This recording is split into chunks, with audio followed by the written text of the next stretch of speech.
Hey guys, and welcome to a rather interesting video. We have one of the last, if not the last patch having just been dropped for Total War Warhammer. Well, definitely not the last patch actually, but probably the second to last one, and we'll get into that as we discuss what has indeed happened. But if you take a little look at your screen right now, you will see Total War Warhammer 2 patch 1.12.1 and a Cavalry beta, or beta, whatever you want to say for that. And yeah, that's going to be quite huge. I've got a lot of mainly good positive things from this update, one or two negative as well, so we're going to dive into them a little bit. But basically the patch is now live, so if you do load up your game onto Steam or whatever, it should update automatically, and these are the big changes you're going to get. Now we're going to focus mainly on the multiplayer stuff, of course, this being a multiplayer channel rather than any of the campaign stuff, so we'll probably gloss over those a little bit and just delve into kind of the thick of all the action. So the main big changes, this is for the patch, not for the beta whatsoever. It is that they have fixed issues with collision models on chariots. Yes! Yes, this is like the main thing that we wanted. Chariots were very overpowered, and when we're talking about that, we're talking about Orc Boar chariots, Tuskor chariots, Wargors on Tuskors. Those type of elements were really overpowered. Their hitboxes were just too annoying to hit, and they're really pushing through stuff super effectively. So the fact they've been nerfed is a really good thing, and hopefully we'll actually see now more of them in tournaments, because there won't have to be mandatory limits. As many of you guys will know if you watch any of my tournament streams, at the moment chariots were limited to 2, which you couldn't really do any fun thematic chariot builds, but now you never know. We'll have to see how powerful they are. Another big one, area of effect spells no longer affect units outside of their effect range. There's been a bug for quite some time where area of effect spells were even more powerful than they already are. Now, trust me, area of effect spells are still going to be absolutely fine and taken in the majority of battles, but they no longer hit anything outside of that little circle it shows when you drop them down. So again, absolutely massive. Another big change here is fix an issue where entities moving into a wizard casting a magic missile can cause that character to cast it again. I've actually got a replay, probably coming out today or tomorrow, where a Goblin Great Shaman does just this, accidentally firing 2 magic missiles instead of 1, so having that out of the game again is absolutely huge. When a mod gives foreign slots to a faction that does not have them, the game no longer crashes on load. There's been a few little crashes. I've experienced a few on certain maps as well, so hopefully they have been fixed. It is not kind of necessarily mentioned there, but I'm sure they've just tried to stop crashes where possible. And well, I have already seen in multiple maps which just instantly crash my game. Make a giant wall of ice, for example, in the middle of the battlefield. Loads of kind of crazy stuff. Now, all through the majority of this point, it looks like it's just campaign stuff, so we're going to kind of ignore all the campaign stuff unless there's anything important. Let's have a quick look, actually, you never know.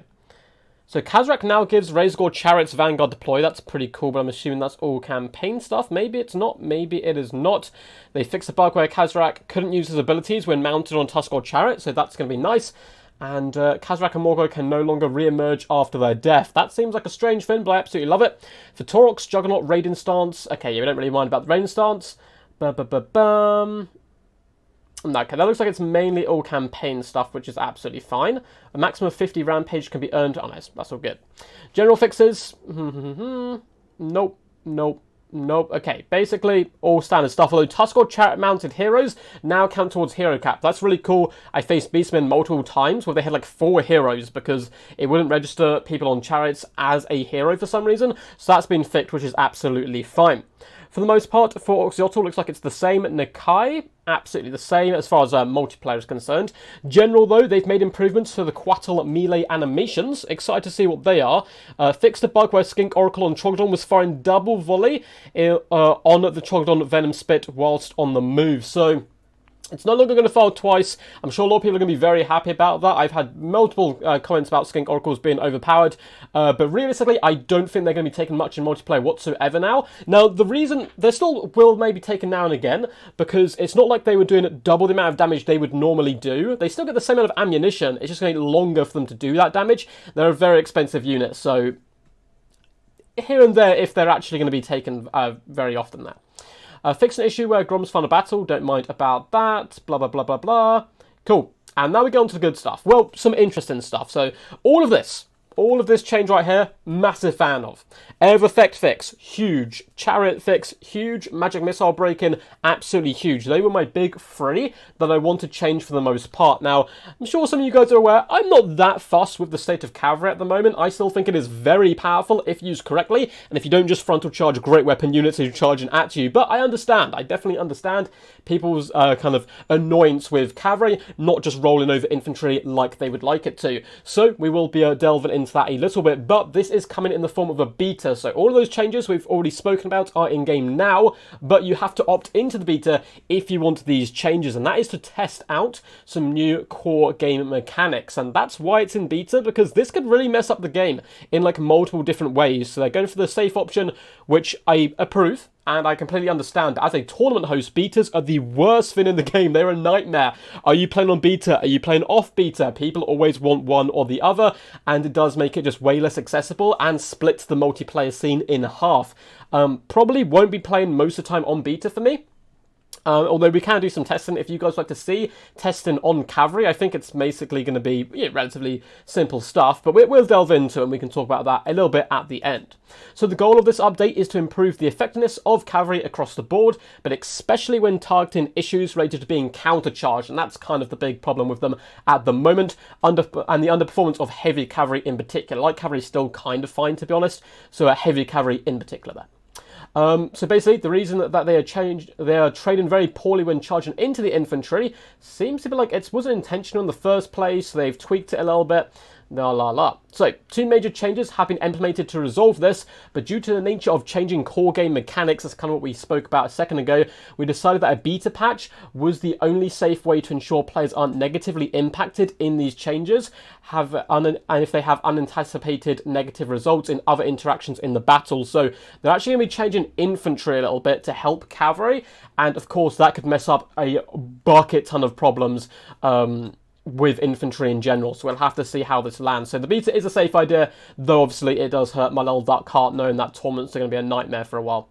So entities will no longer charge attack if their charge path is blocked by a friendly entity. This particularly affects infantry versus cavalry counter-charging interactions. So basically this means that when an infantry unit charges into cavalry, the back ranks no longer get their charge attacks. So before, when a whole unit charged in, every single mod in that unit was getting that charge bonus, but now it's only going to be units in the front there. So that's going to reduce the damage dealt by infantry when counter-charging, because basically what normally happens is the cavalry runs deep into the enemy formation, and if all the back stuff's also getting that bonus, it's going to really slam in and punish you for pushing into a formation, which is, I understand. So this should, in general, reduce the damage dealt by infantry when counter-charging, as fewer entities get an immediate charge bonus. I like that idea for the most part. Be interesting to see how it performs again, because that's going to help out single entities as well, and make them a little bit more powerful. At least I would think so off the top of my head. The calculation for collision damage has been changed as well. So previous collision damage was increased by the charge bonus of a unit, which meant that high charge bonus cavalry would have little difference in collision damage between braced and unbraced infantry. This means that bracing often didn't make a big difference for collision damage, so it would nearly always be better for infantry to countercharge, which is interesting. I had a game recently against chariots where that kind of issue popped up. Now, collision damage is just a calculation using collision power and not adding the flat charge bonus.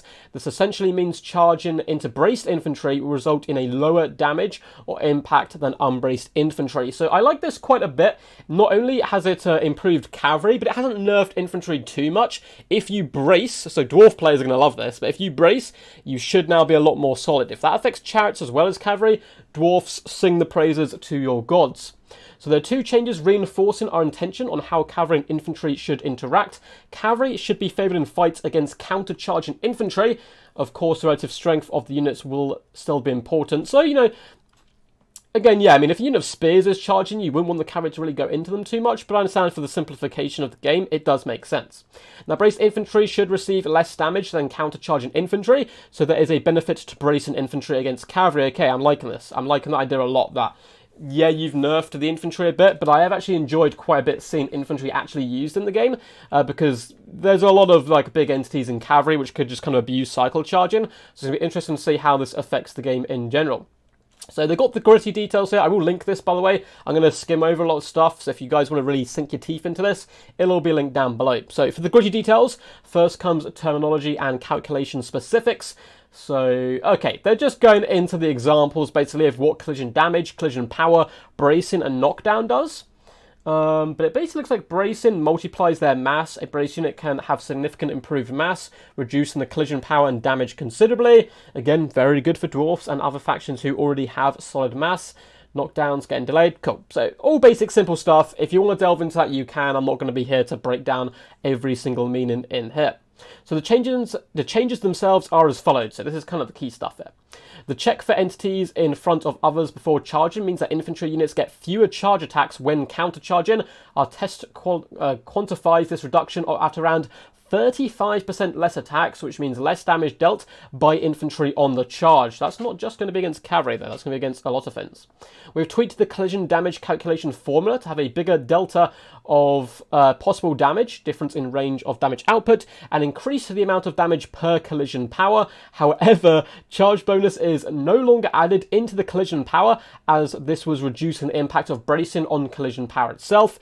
The largest change should be seen with heavy cavalry that have relatively small charge bonuses. So, to the degree of that, collision damage normalizer has increased from 0.7 to 0.8, collision damage modifier reduced from 0.6 to 0.5, charge bonus is no longer added to collision power. These are some big changes, guys. This is going to affect quite a lot of multiplayer gameplay, so there's going to be a lot of testing. I'll probably do a few testing videos as well. If you would like them, let me know down below what you would like to see, and I'll hop into them as well. The knockdown getting up random delays have been increased, as cavalry often, ooh, that's huge, would often not have a window to disengage cleanly, as infantry would get up inside the cavalry units and disrupt disengaging when cycle charging. That is true, and it's gone up from 0.7 to 2 seconds to 1 second to 2.7. Oh my god, that's quite a big change. So counter-charging could be a lot stronger than it already is. Bracing multipliers have been increased to further improve the power of bracing against collision damage. The goal is to increase the difference between bracing and counter-charging in terms of how much collision damage is dealt. So brace units now gain their max bracing bonus of 8. Ranks deep was previously 6. Interesting stuff. Max bracing multiplier for mass from range has changed from 3.5 to 4. Charge defenders have had their bracing multiplier increased from 1.75 to 2. So there is going to be a real big emphasis on, if there is cavalry, you do not charge them. You do not charge those cavalry, they charge you, and you brace, because if you're charging them, you're going to get absolutely dumpstered, and cycle charging could be very, very nasty now, even more nasty than it maybe previously was, but again, we'll have to wait and see. This is all early days and just speculation at the moment. I don't think anyone's actually been on this beta. Maybe some of the big YouTubers have been on it already and have videos out, who knows, I'll check them out if they do. So as mentioned, these are, this is a beta, so just getting into nitty gritty here. Basically, you have to opt into this. So the cavalry, the chariot changes, the air effect changes, the magic missile changes, big fan of all of those. And the cavalry changes are interesting, we'll have to see how they land. But if you want those cavalry ones, you will have to opt into a beta. You will only be able to play against other people on that beta. So for example, quick battles won't really be accessible to you unless everyone's on the beta, which is very unlikely. Most people play on the base game for the most part. So it's going to be basically a testing ground, and then we'll hop in and see how it fares when they decide to either update it and bring this into the game, or go about it a different way. So smart thinking by CA all round.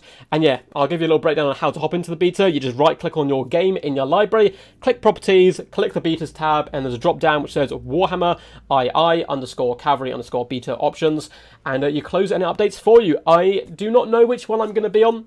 As I said before, I'm really not a fan of betas in general, though I understand them and completely agree that the fact this one should have come out to test the change to these main game mechanics.